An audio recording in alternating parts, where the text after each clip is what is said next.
Buongiorno cari amici, benvenuti anche oggi a una live del vostro Marietto Veneziano. Oggi voglio riparlarvi di Uriel, del sigillo di Uriel, che è anche un piccolo lavoro di caro Marietto Veneziano come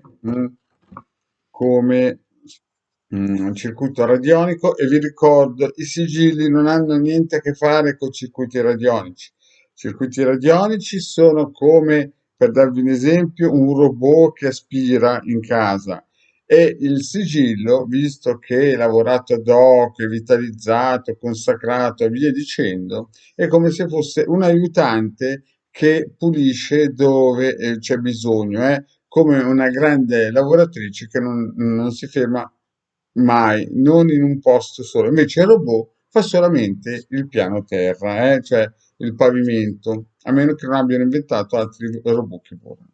Questa è la differenza e l'importanza a capire. Quindi i sigilli si attaccano al massimo in egregora, con la propria forma possono fare andare le onde di forma, ma non fanno cose che possono fare i sigilli. Oggi parleremo di Uriel e di Samael. Ho fatto una pillola sul circuito di Samael, mi raccomando.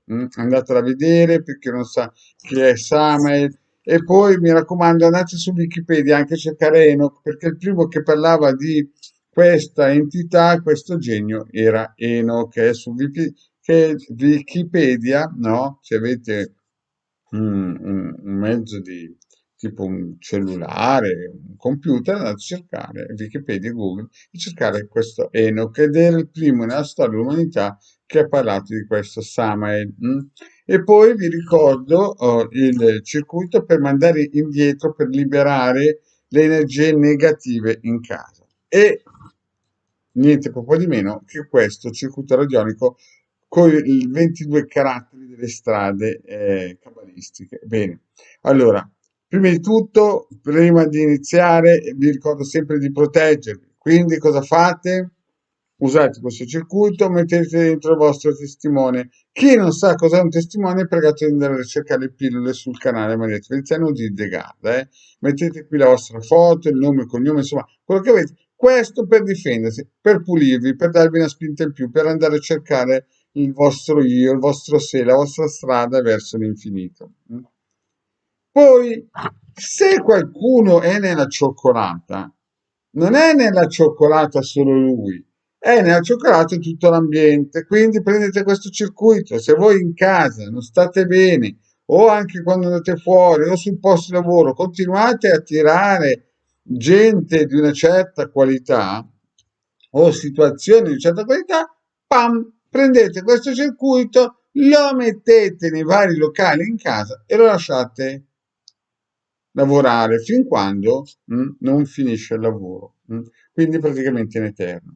Quindi ogni locale deve avere questo circuito. Se in casa la situazione è grave, li nascondete sotto un armadio, sopra un armadio, sotto un tavolo. Ad esempio, ai tempi, 20 anni fa, io li incollavo sotto una sedia, sotto gli armadi, sotto i cassetti degli armadi, così da ripulire. Dove vanno le energie nefaste? Le energie nefaste tornano da chi le ha mandate, no? Non è che c'è un compostaggio in ingombranti che vanno lì. Chiaramente se qualcuno vi ha fatto del male, automaticamente con questo circuito vengono triturate e rimandate al mittente. Quindi riprendiamo bene. Questo circuito per essere in pace con voi stessi, per cercare la vostra strada maestra, questo circuito per ripulire la zona dove vivete, quindi ogni volta che entrate in casa con questo qui state sicuro che vengono ripulite da tutte le energie nefaste. Chiaramente dopo un mese entra in funzione, non è che dopo 2 secondi che lo avete acceso parte come un missile. Chiaro, a livello karmico il colpo fortunato c'è sempre, può partire. Poi, per cercare la giustizia, noi ci agganceremo alle energie, alle onde in forma di Uriel. Ho già fatto una pillola su Uriel. Se non sapete che è l'arcangelo Uriel, la forza Uriel, chiamatelo poi come volete, andate a vedervi la pillola. Quindi cosa fate? Mettete il vostro testimone con su scritto, no?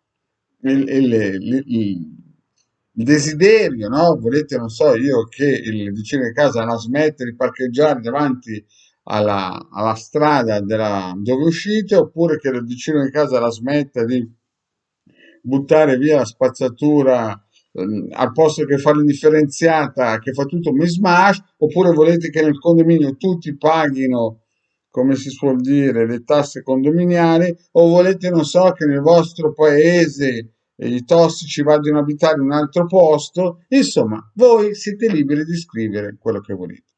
Visto i tempi che corrono, io vi consiglio anche di pensare alle nostre forze dell'ordine, perché come ha detto il Marietto, arriveranno periodi in cui le nostre forze dell'ordine saranno sotto pressione e quindi qui anche un testimone di riguardo a queste persone che guadagnano pochissimo e rischiano la vita tutti i santi giorni. Però questo è il mio pensiero e io non sono un nazionalista, però sono uno che pensa anche che senza le forze dell'ordine in Italia ci sarebbe l'anarchia. Quindi praticamente vi consiglio, oltre alla vostra richiesta, di avere un pensiero anche per le forze dell'ordine.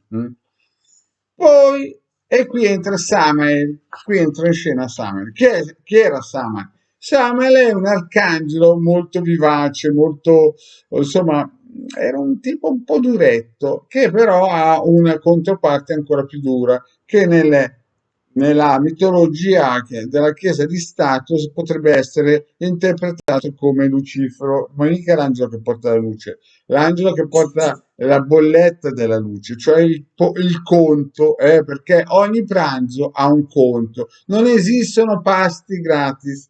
E quindi che cosa fate con questo Samael? Gli chiedete di prendere in esame la situazione.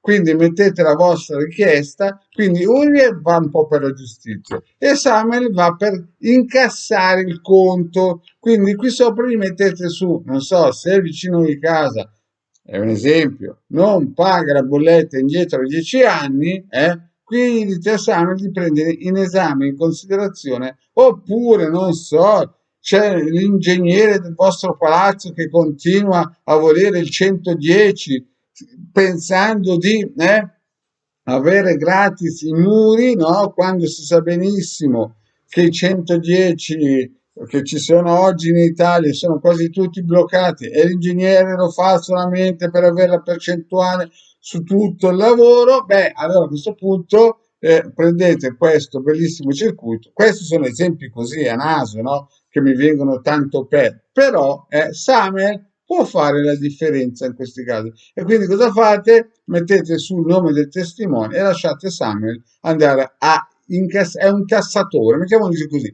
E voi sapete che in Italia, come nel resto del mondo, ci sono due cose sicure nella vita, la morte e le tasse. Quindi mettete questo Samuel a lavorare e quindi lui lavora gratis, visto che il circuito è gratis. Bene, cari amici, detto questo, vi ringrazio per avermi seguito. Vi ricordo di andare a seguire le pillole del legale Marietto Veneziano. Grazie e alla prossima, ciao.